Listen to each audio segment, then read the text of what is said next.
Oh, hey, what's up? Hey, Welcome back to the Skyxx148 Podcast with 9 of these episodes now. I know, we're about to hit 10.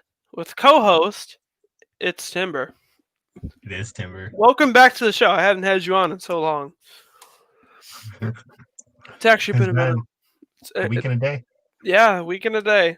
Yeah, why is that? Why didn't we podcast last night? So originally we were planning on podcasting last night, but due to a shortage of internet on my end, I was unable to COVID. go live. Yeah. So yeah, it was totally COVID. It was all COVID. No, but my internet went out, so I was unable to go live last night. We had all plans to do so, but we decided it would be better to just push it back to tonight. Gave us an additional day for planning, and we believe that the podcast is going to come back better tonight than it would have last night.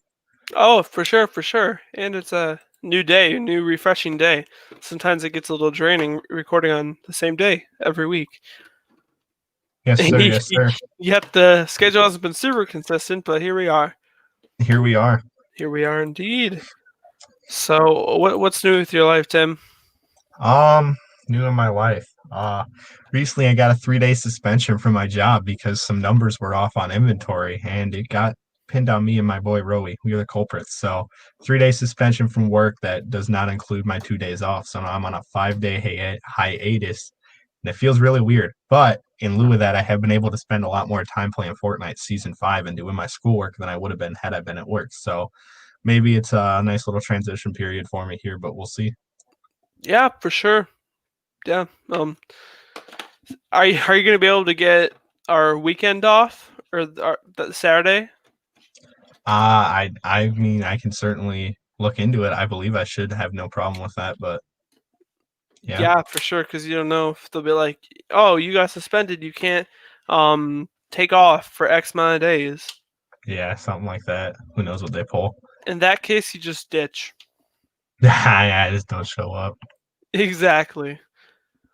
Huh, yeah. So we are going to be trying to hit new benchmark on this podcast, which is 1 hour long episodes, because we would always, or I would always try and plan for an hour and a half, and we'd try and push it to an hour and a half.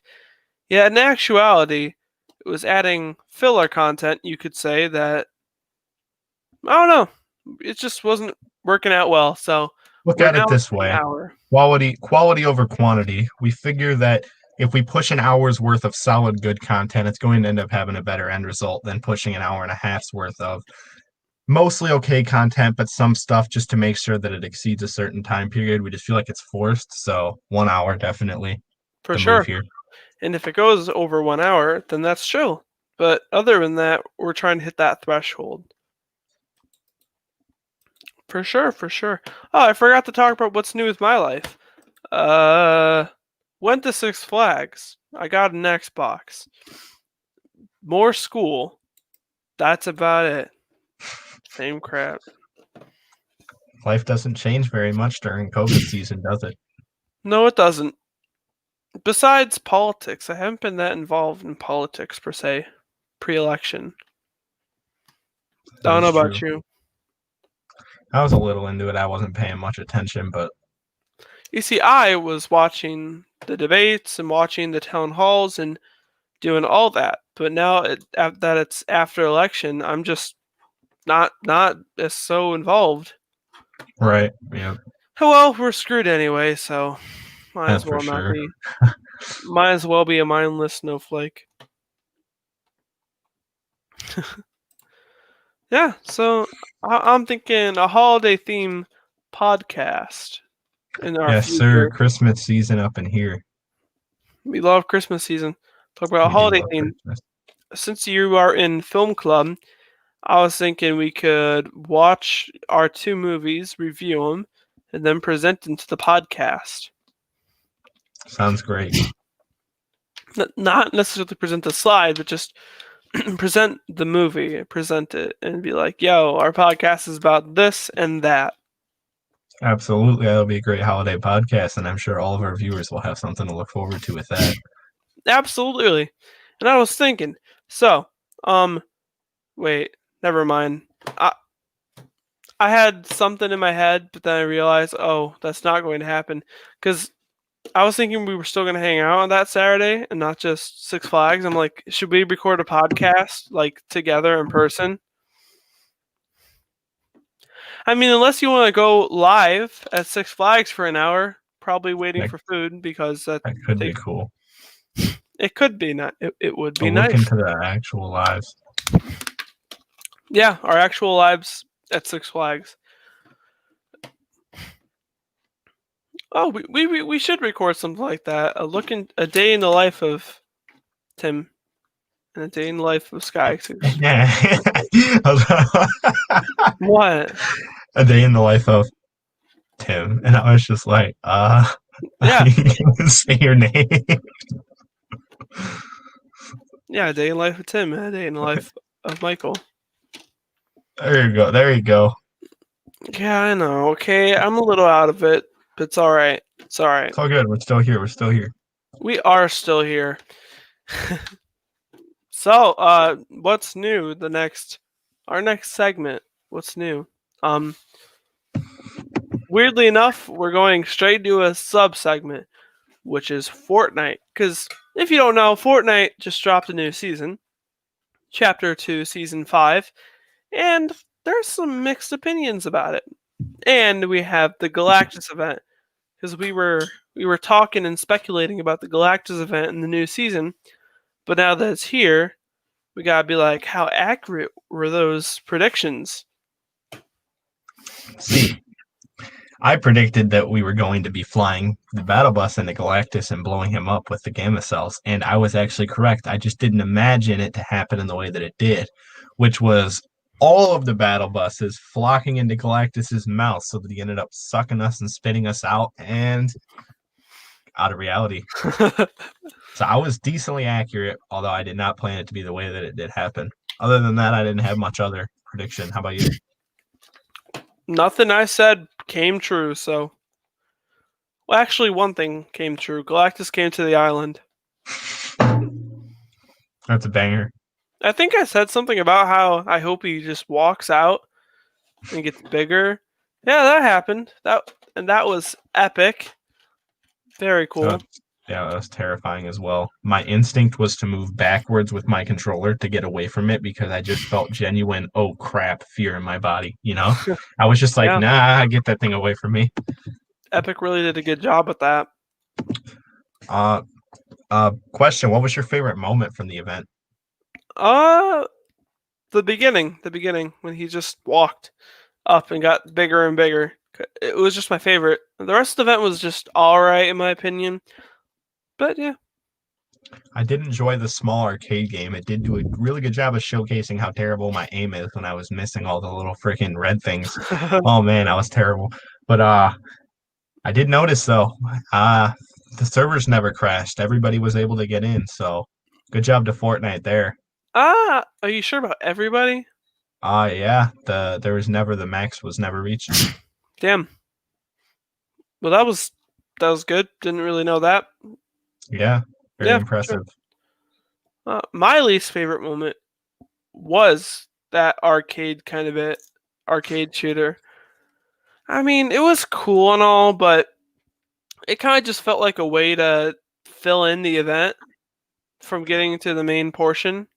See, the way I view it is, if you remember, man, like first event, rocket launch way back in old seasons, the part about the event that was so cool is it was just a regular game of Battle Royale, and all of a sudden this is happening live and in-game. And now we've gotten to the point where we were locked into a specific viewing point for the entire thing. Immediately we were hit away from that. We weren't even on the map anymore. The entire event took place away from the Fortnite map. It's like we weren't even playing Fortnite anymore, And honestly, I feel like that kind of takes away from not only the type of event that we're getting, but also the fan base of people that are interested in the event. Because a lot of people do like that type of stuff. They like that it's away from Fortnite, but there are other people who are kind of like, stick more to where you started. It just didn't feel like a Fortnite event to me as much as it just felt like a major gaming spectacle. Yeah, for sure. Because I would love to see them defeat Galactus on the map, but clearly that didn't happen. Yeah. Do you think that they use the? Do you think that they use the downtime well? Well, it's kind of funny because the downtime was pretty unsuccessful this year because just about every single thing under the sun got leaked during the downtime. So by the time it came back up, it was no surprise to those who were paying attention. But I mean, did they use it well? There are a lot of decent gameplay changes. The map is obviously different. They had redid Well, the yeah, whole user I interface, meant like but the end, the 0 point downtime when we were just stuck on a lobby yeah, screen. I mean, I don't think that was used super well here. We could have easily hopped back into the game and played for the last couple hours, but just me. yeah, I don't know. I guess they didn't know if they wanted to go back to that map. I guess they wanted us to stay under the impression that once we got thwacked off of that map, we weren't going back to that map. I guess is what they were kind of Yeah, going with there. that map or that reality. Yeah. Something interesting you said. Wait, what was it? Crap, I don't remember what you said, but there's something interesting. But yeah, next thing for Fortnite. Can Fortnite Season 5, is it good? Personal opinion, I do enjoy it. It feels very similar to last season, other than the weapon pool being changed slightly. The new gold currency, very interesting that it carries over, and I'm honestly not quite sure if I'm a saver or if I'm a spender yet. I don't know where I want to go with that. But overall, the map is decent, but it just doesn't feel as fresh as seasons have in the past upon being introduced. For example, like when we booted into every individual season, it was something so new and it just felt different. But this season, I'm just not getting that same feeling. It's just feeling like a continuation of last season, and the changes that they made are honestly a little confusing, and they don't seem to really be leading to anything necessarily in game, at least. Yeah, I have to agree with that. Like, instead of okay, I love the Mandalorian skin. Don't get me wrong, but they're just using the new battle pass as a way of promoting Mandalorian for Disney Plus. Very Ooh, interesting as well. There's no tier 100 skin. It's just it's Baby Baby Yoda Yoda. Yeah, and extra Mando armor. I mean, that it's like you're working for Baby Yoda. Like, oh, cool. I've been seeing this since the start of the season. I get yeah. my hands on it. I have a feeling that, or not. Yeah, I don't have a feeling. No, yeah, I do have a feeling that Epic wanted to make a Star Wars themed battle pass, but with the negative backlash with the Marvel one, they just kind of cut it and scrapped it because you can tell throughout the battle pass, yeah, you get new skins, but you're also getting more challenges to unlock Mandalorian. So yeah, you get a new skin, but you kind of don't focus about the skin. It's just, oh, do this Mandalorian challenge, get more for my Mandalorian skin. And challenges as a whole, they screwed up. I really hate it. For daily It challenges, you feels pointless. It feels so pointless. Like you're not accomplishing anything. It's just randomly skewed challenges everywhere that have no goal or basis, story related at all, even. yeah, and they took away XP.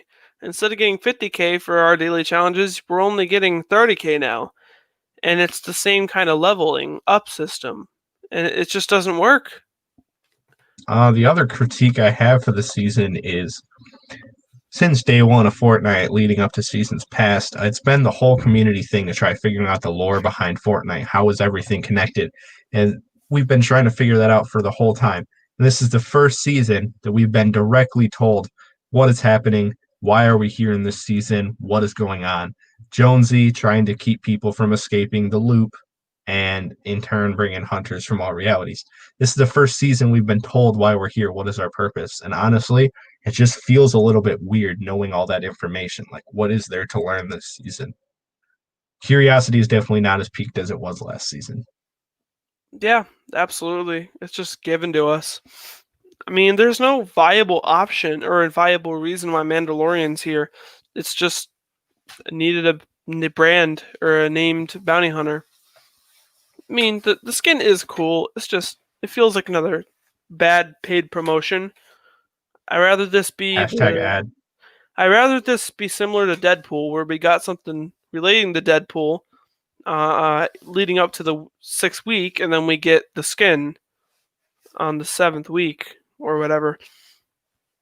But then how would they add Baby Yoda into that? I mean, honestly, Deadpool was probably the best they've done adding an outside source to Fortnite. It was big enough that it was noticeable and it did come into the game, but it wasn't completely dominating the game. Whereas every time you load up the game, it's Mandalorian this, Mandalorian that. Throughout the entire thing, you're trying to collect Mandalorian's armor. Tier 100, Mandalorian's Baby Yoda. It just feels like they're really pushing that, and I feel like it's almost too much. Yep. Do you like the Mandalorian in game? How there's like the boss, the talkable character. You get the Not jetpack. gonna lie, not gonna lie, it's kind of cool, but the weapon kind of sucks. Oh, absolutely. I think it's a missed out opportunity.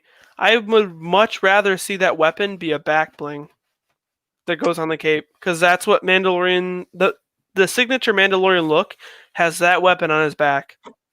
Right, And yeah. I would much rather see that be a back bling.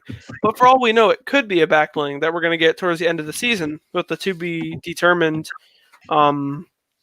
items. Yeah. Or I would like imagine if we got a Mandalorian back bling with styles, and it's either the jetpack or the weapon.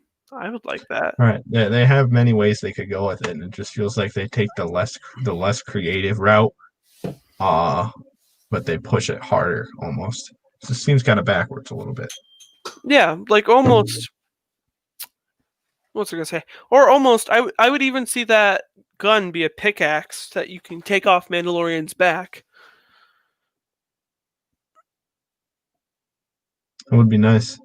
That would be nice. Yeah, it's just all. It's all around.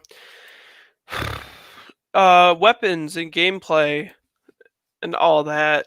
How's the gameplay running for you? Because I think Well, when I first booted up the game, you were there. We did it together, which we should probably tell our viewers. We did both stay up until 3 a.m. for this, and we did go through the entire downtime. But when I first booted up, I was dying right off the bat every single game. It just feels full of sweats constantly. You can't run a good game anymore without getting clobbered by someone your skill yeah, level or higher. And and third parties feel more intense this season than last season. It feels like more people are shooting at the end of fights, and you can't fight somebody without getting tagged from behind, it feels like. in that aspect, you know, I also hate the bounty system. How you can get targeted.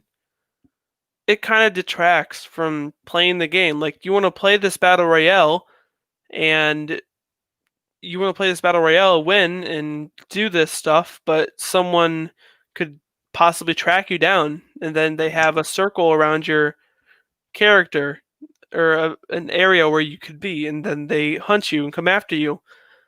I mean, it doesn't feel like battle royale. It just kind of feels like a game mode. Yeah, definitely. Separate. And it's just a main portion of the game, too. So it's not like something you can easily avoid. That's one of the main points they're pushing this season. Yep. We should probably respond to some comments here. Hello, Mom. Hi, Mike's mom. Cody, you guys hear that they you guys hear that they are having a Halo skin come out and they just dropped Kratos?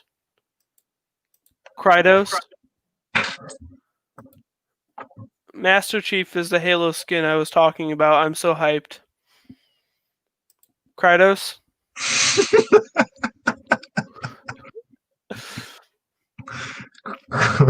Hey Tim, are you gonna buy the new Kratos skin? Likely. Actually, no, probably not. Alright, what about the Kratos? Still probably a no on me. Makes sense. But I was kind of hoping that the Halo skin would be an Xbox exclusive, and the Kratos skin would be a PlayStation Gay Station exclusive. Gay Station. Gay Station 5. Yeah. So does it compare to last season or any season new Fortnite season? Feels really, really similar to season 2 with the secret agents, in my opinion. Just instead of agents, they're hunters, and they're all assembled by, instead of Midas, it's just Agent Jonesy. Yeah, very true. I don't see the fun in it. I just don't. I mean, it doesn't feel very much refreshing, and we keep going back Yeah, to that. I'm hoping for consistent change throughout the season. I hope so.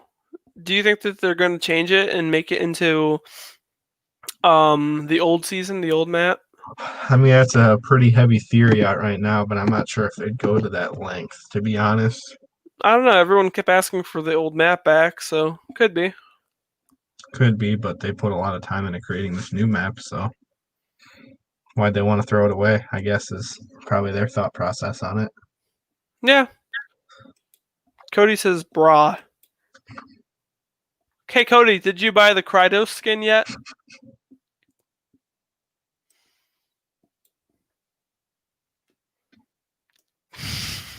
Doing the man dirty. I know. He also said, yeah, also, I hate autocorrect.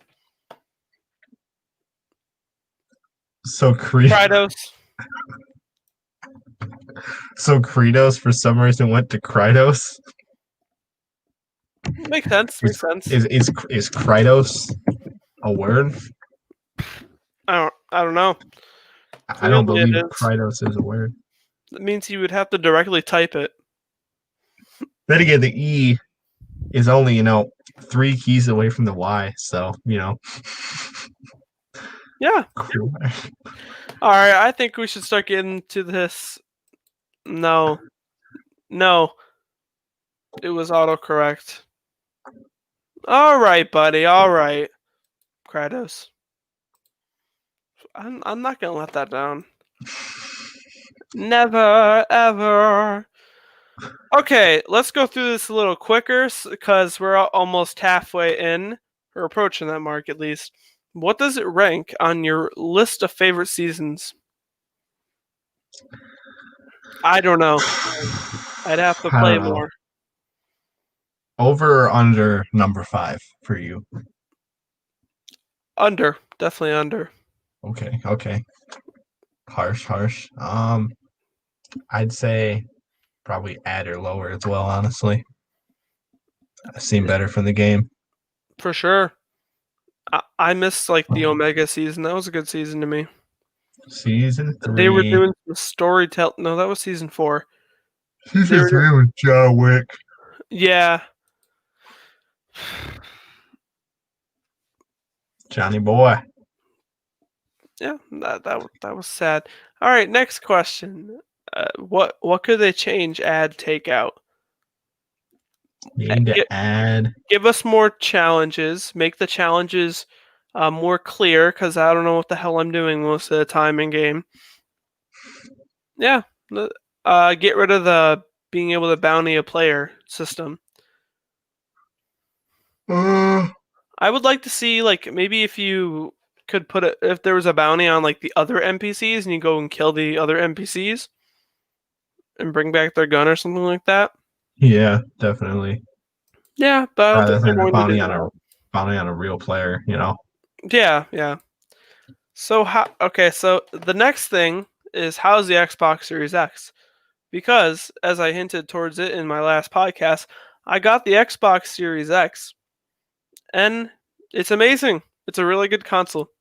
If you have the money for it, go get it. Or PlayStation 5. No hate. Get whatever you want. But an Xbox is definitely way better. Weren't you planning on releasing an unboxing video for that? Yeah, I was, but I decided to just live in the moment. Makes sense. It does make sense, for sure. And then I put in a random thing about how 1,000 scalpers bought Xboxes off of a certain website, and then they completely just denied all their orders and canceled them. Either because they didn't have the stock or something of that nature. Makes sense. Yeah, it does make sense. So how did COVID affect Six Flags Holiday in the Park? Because this was also topic in our other podcast. Well, I have been, so I'll speak on it. But Tim will soon see because we plan on going and hanging out in next weekend. But I don't think masks are a real issue, to be honest. I mean, it's cold, so it's easier to breathe, and the mask compliance overall at the park was really good. There weren't that many people, or not any at all, taking their masks off if it wasn't to drink, eat, or anything of that nature. And even if you eat or drink, that people would put their masks on like right after, and it was just good mask compliance. And That's good. it's definitely safe. Although the food lines can get a little unsocial distanced, and it sucks. Also, there's no indoor dining anywhere. Not even Moose Burger if they could have all the doors open, which sucks because there is like more limited seating, but it works. And it's a little Also, cold, ain't it? For me, it was a little cold, but I've been going outside taking my dogs out in 30 degrees, with just shorts and a shirt. So I'm getting myself adjusted, you could say. That's certain. That is certain. Shows wise, there's more shows than ever at Six Flags this year, and the actors and performers do an amazing job singing through the mask. And yeah, I've seen other entertainment be a little lip synced, but it's definitely not here. It's definitely not. And That's good. That's good. they're new and refreshing shows that I think you'll like one, Tim. Oh, what's that? Holidays Make Me Crazy. I believe I told you about that. I believe so. Yep. But I think it's decent. You might like it because you've been into rap recently. That is true. That is true. Very true. Okay. Now we got through that. Are you ready for the next segment? I believe that I certainly am ready for the next segment, sir. Yeah. You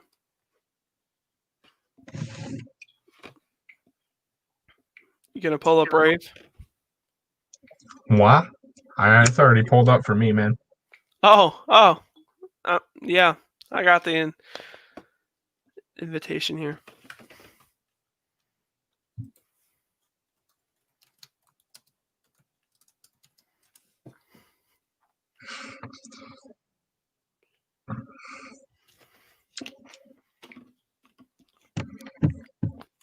Joining.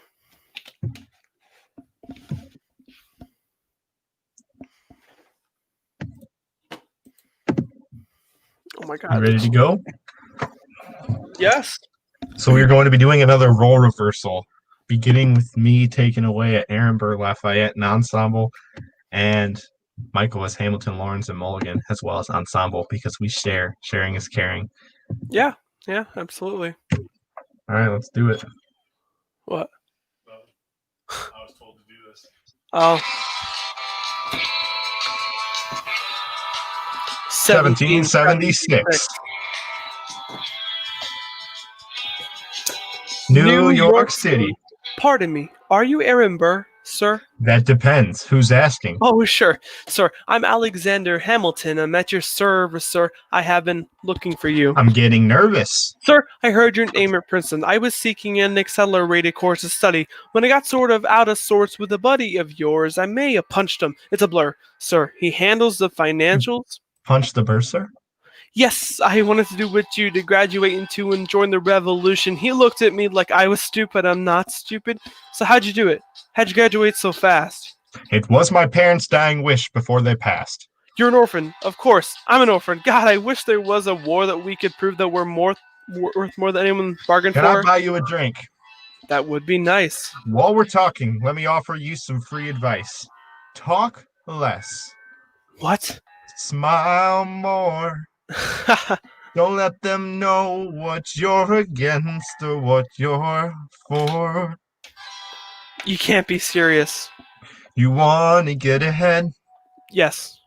Fools who run their mouths off wind up dead. Hey, yo, what time is it? Showtime. Like I said. Showtime. Yo, I'm John Lawrence in the place to be. 2 pints of Sam Adams, but I'm working on 3. Yeah, these red coats don't wanna with me, cause I pop, chicka pop, these cops till I'm free. Oui, mon ami, je m'appelle Lafayette, the Lancelot of the revolutionary set. I came from afar just to say bonsoir to the King Cassitois, who's the best. C'est moi. Bruh, I am Hercules Mulligan, up in it, loving it. Yes, I heard your mother say, come again. Lock up your brothers and horses. Of course, it's hard to have intercourse over 4 sets of corsets. No more sex, pour me another brew, son. Let's raise a couple more to the revolution. Well, if it ain't the prodigy of Princeton College, Aaron Burr, give us a verse, drop some knowledge. Good luck with that. You're taking a stand. You spit, I'ma sit. We'll see where we land. Burr, the revolution's imminent. What do you stall for? If you stand for nothing, Burr, what will you fall for? Thank you for the ending. Yeah, isn't that beautiful? Yeah.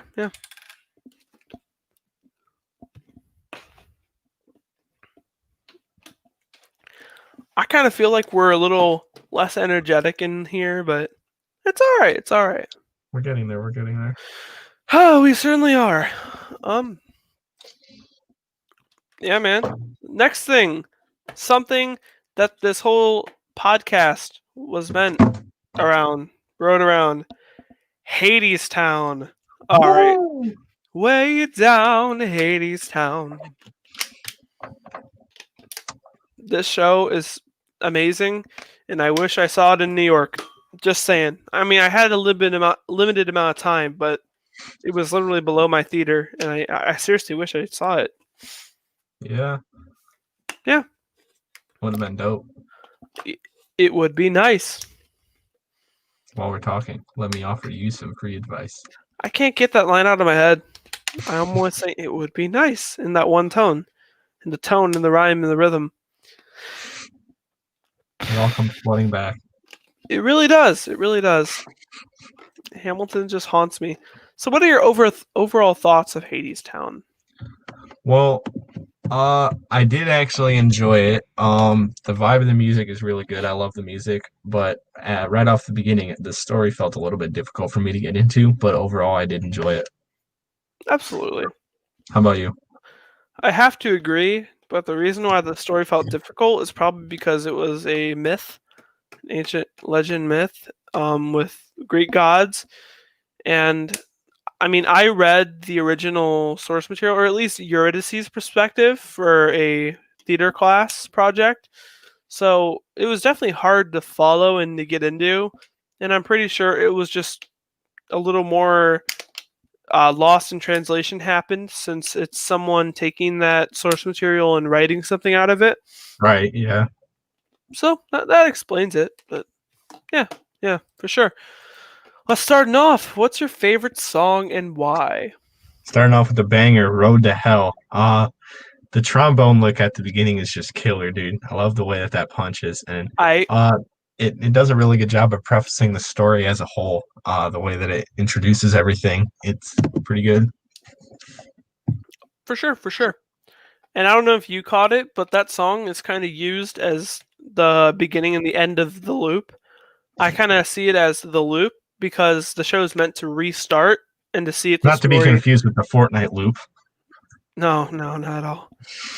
I mean, how I got, like, what I got out of the show is that it's supposed to reset, and there's a loop every new show, and we see the story happen again, but we see, oh, is it going to change this time? Is Orpheus not going to turn around, and they'll get out, and he'll actually have Eurydice? But of course, it's a Broadway show. They're not going to change the outcome. It's not one of those choose your outcome stories. Although imagine, that would be dope. Imagine you vote at intermission. Send in your ballots, everybody. Ooh. No election fraud here. You know what? I just thought of a good musical. Imagine, right? Someone writes a musical. The first act's universal, but like the finale of the first act leaves interpretation for what could happen next. and during intermission, there is some sort of way to choose which story you would like to see next, and you get to see it live. Of course, there'd be only 2 options, but it could be interesting because Broadway actors could definitely pull it off. Yeah, definitely. Very talented. Yeah, yeah. My favorite song was "Wait for Me." Beautiful. Did you notice how when he started singing the la la la la la la la's, like he rose and this whole set moved back and opened up? That was pretty dope. Yeah. It looks dope on camera, but I heard if you were actually sitting in the theater watching, it's a holy shit moment. Every musical has one of those, I swear. A holy shit moment. Yeah. Where just something big happens. Like Phantom of the Opera. Everyone has it. Phantom of the Opera has the big chandelier. What would be that oh shit moment in Hamilton, do you think? I don't think there is one, right? I don't know. Honestly, for me, it would probably be the death scene of one character, any character.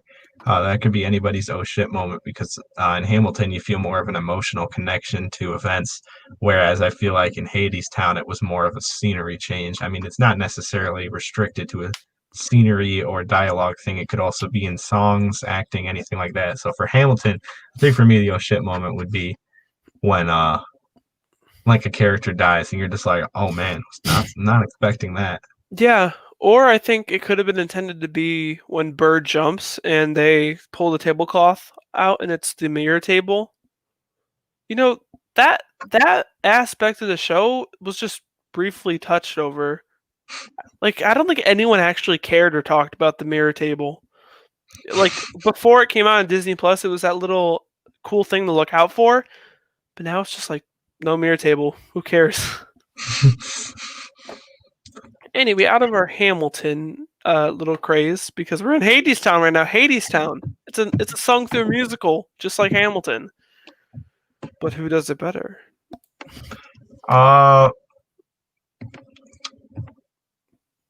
You're asking me that question? I mean, yeah. We're asking it early. I feel like while it is sung through, there are a few awkward moments where it like feels like you'd prefer some dialogue to help you fill in on the story. I feel like it doesn't do as great a job of capturing story through music as Hamilton does. I would have to agree because you just lose track. I mean, Hermes, okay, he's a good guide per se, but I don't think he pushes the story along and narrates it well because you kind of like don't know what's happening sometimes. And I know I'm getting into this. We're still in the intro of Hadestown, but I feel like Eurydice and Orpheus's love kind of came too quick on us. Like they just start loving each other in one song. We don't get to see that blossom in a way. It's not a progression. It's just oh yeah, by the way, this guy comes in and they're now in love, and yeah, that's part of the story now. And if this was in 2020, he'd be considered a creep and he would be in jail. Lock him up. That's a case. What is your favorite scene and why? Favorite scene for me was when Persephone heard Orpheus's song and she went and told Hades to let Eurydice go. I thought that was really beautiful because it showed the power of music and the influence that it can have. And it was really nice to see a dynamic change in her perspective in that moment when she heard that song. Oh, absolutely. I mean, this is not my favorite scene, but to add to that, when Hades heard it and he started singing the melody in his like deep and low voice, it's different. It does. My favorite scene was the end when Doubt comes in, was being sang, and Orpheus turns around. As soon as he turns around, the platform starts moving down, and Eurydice leaves him, and it's just a really powerful scene. That's literally where the scene ends, though, or the whole show ends until it restarts, technically, because he just sits there for a decent amount of time. Yeah. But I'd imagine the the tension in the theater would be through the roof because it's silent, and then you just hear Hermes just start eyeing the place up. Yeah. I Terrifying. Yeah. That's just gonna be a little inside joke between us now. Who's inside your, joke between us and everybody else that's tuning into this podcast right now, I guess. yeah, so if you're in this podcast right now, just text me and I'll know exactly what you're talking about. So who's your favorite character in the show? Contrary to what you just told me, I thought Hermes was my favorite character. I thought he was a decent narrator. Obviously, not one of the best narrators, but his style and the way that he moved across the stage, I did enjoy that. And he had a nice little punchy personality that I did enjoy in his character. Absolutely. Now, I do like Hermes a lot, but my number one would have to be Orpheus, played by Reeve Carney, just because when I first heard Hadestown, I heard Wait For Me, and it really blew me away. Like, damn, that sounds amazing. So I just got to stick with Orpheus. And it's la la la la la la la's. Beautiful. It is beautiful. So how did the cast do?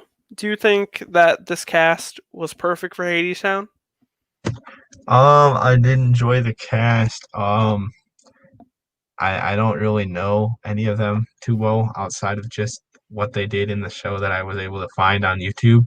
But I thought it was pretty good. I don't know if I would point to one specific aspect that I would think that needs to be changed, but overall, yeah. Yeah, the only gripe I had was more ensemble. Because sometimes the ensemble could really be used to push the story along and progress it in a way like in Hamilton and the choreography and all that. And there was just fewer ensemble members, and I feel like if they added more, it could be a little more substantial. Definitely, yeah. Unlike you, I do know the cast. So we got Andre DeShields, who was a legend, and he is in the show. I don't know his background too well. We got Eurydice, was played by Eva Noblezada, who was previously in Miss Saigon on the West End and Broadway.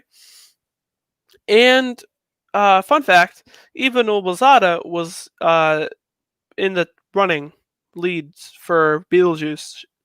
Oh, wow. Sophia Ann Caruso won it, but if she didn't, Eva Noblezada would be the next Lydia, or the Lydia, which is interesting to see. Do you think that she would have played the role better? I'm not sure, honestly. Question though, do you think Sophie Ann Caruso could have possibly played the role in Hadestown? Hell no. The Beetlejuice is the songs are meant for Sophia Ann Caruso and written. I don't think Sophia would sound as good in Hadestown because Eva, she sings so beautifully. She's like, anyway the wind blows.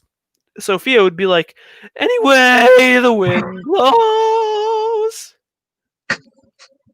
Yikes. Please do not take that out on us again. Come on, you know what I'm talking about, though. Because when Sophia tries the belt, she gets into that that certain tone. Feel.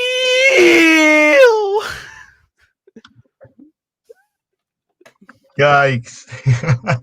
So no, I think Eva could have been decent in Beetlejuice, but not vice versa. Gotcha. How's the vocal? Oh no, I need to go back. Reeve Carney. He was in Spider-Man: Turn Off the Dark on Broadway. That failure you were talking about. Yeah, we should find a bootleg and do a video of that. Bet. January, here we come. Yeah. Did you know that that show had around 100 and something previews? Spider-Man. And the normal amount of previews is like 20.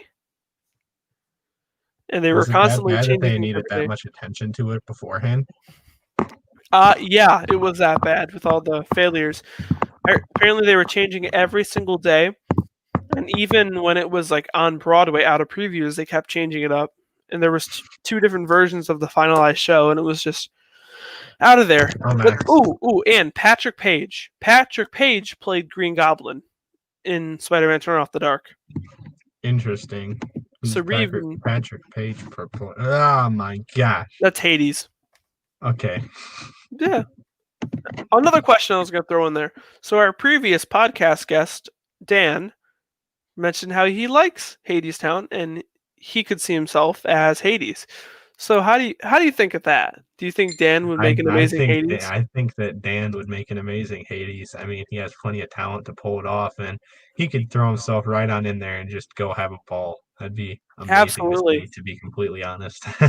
I could see him hopping in the Hades outfit with the white slick back wig and everything. Oh, and yeah, he'd rock definitely. it. He'd rock it. Love to see that. So how did the vocals, or how were the vocals? I honestly really enjoyed the vocals. I mean, Eva, obviously beautiful.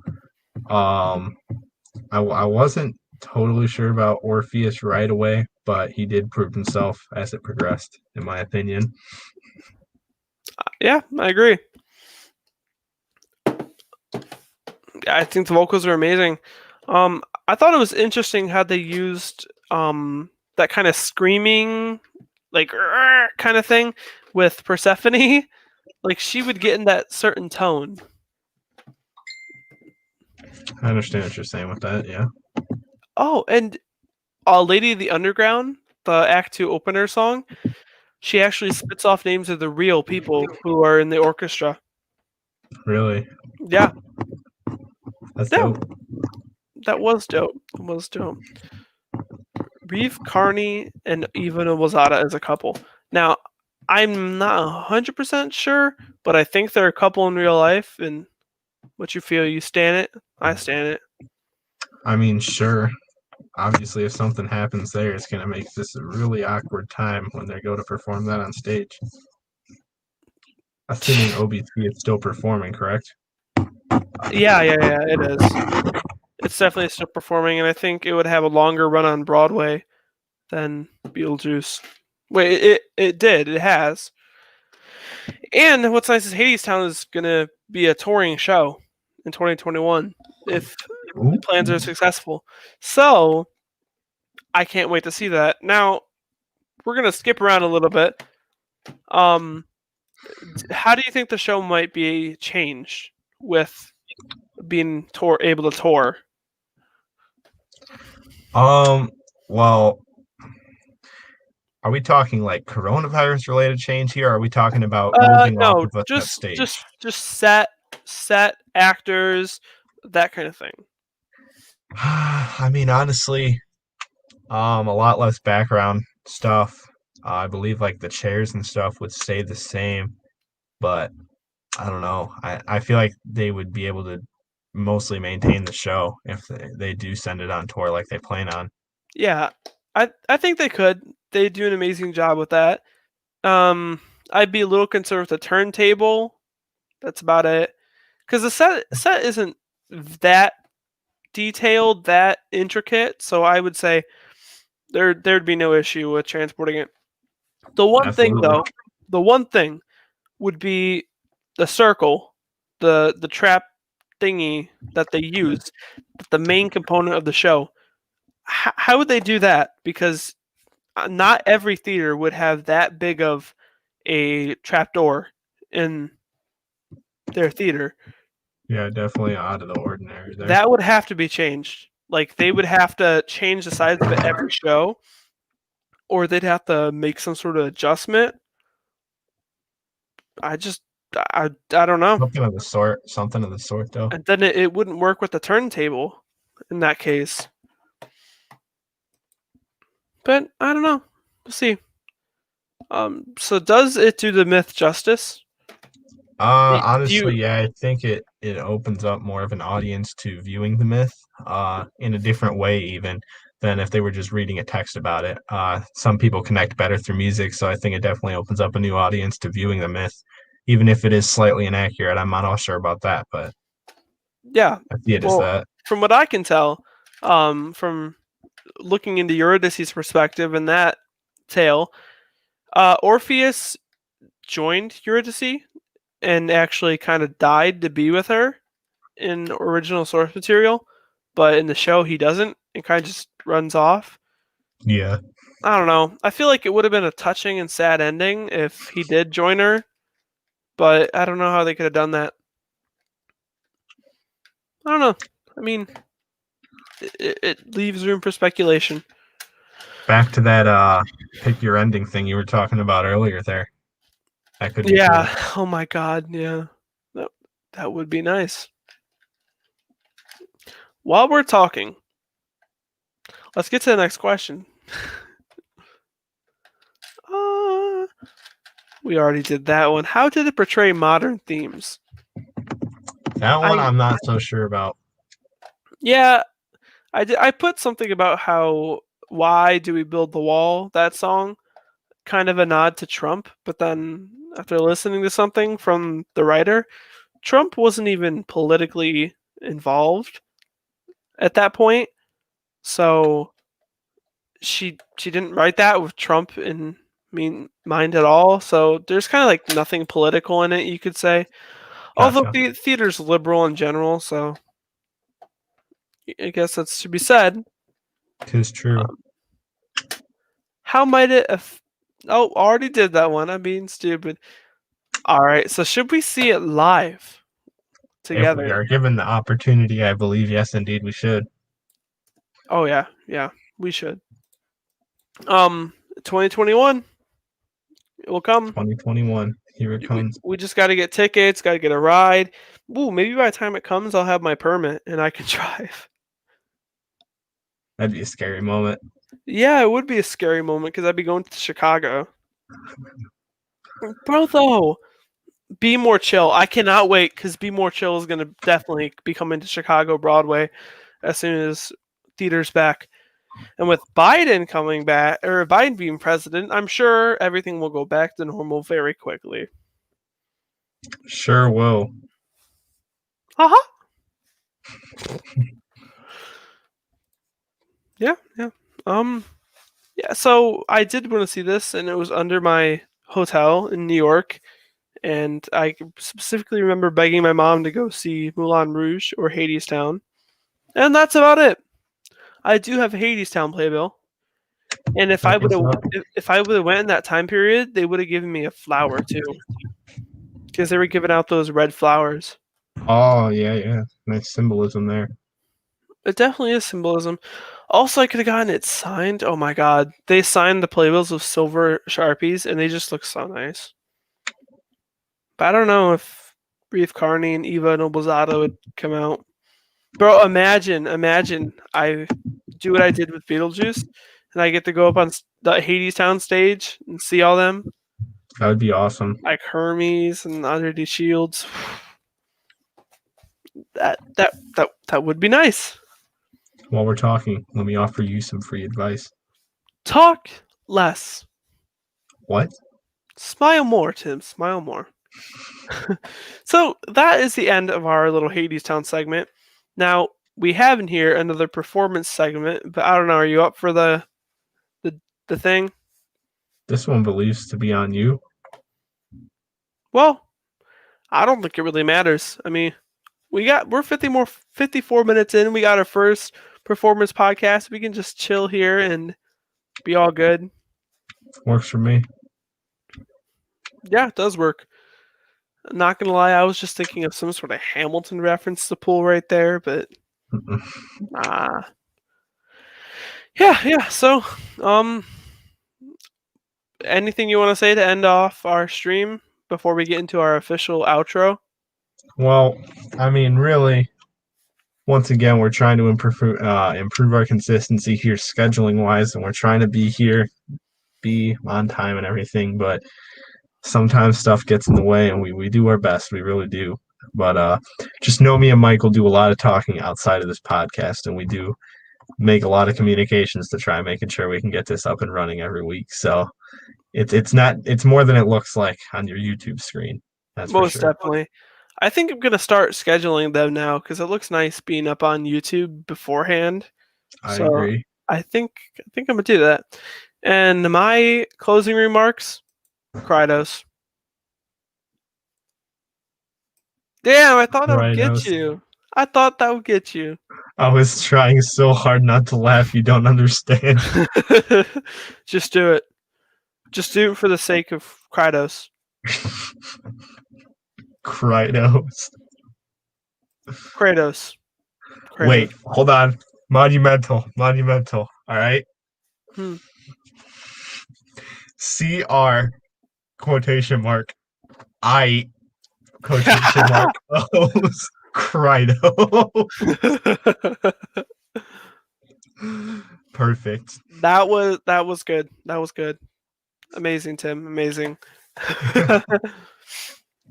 Yeah, man. So thank you everyone for joining our podcast. Follow me on Instagram if you would like. Skyxx148. Follow Tim on what is it? What's your plugged media here? It's Timber for my YouTube account. There we go.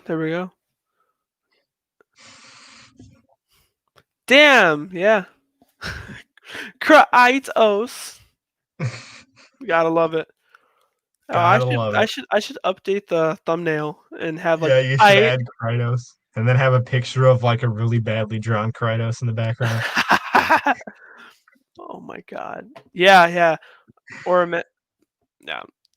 Okay. So thank you everyone for joining our podcast. Tune in next week on Wednesday or whenever we can do it in that time period. And other than that, we'll see you later. Hasta la vista, puppy.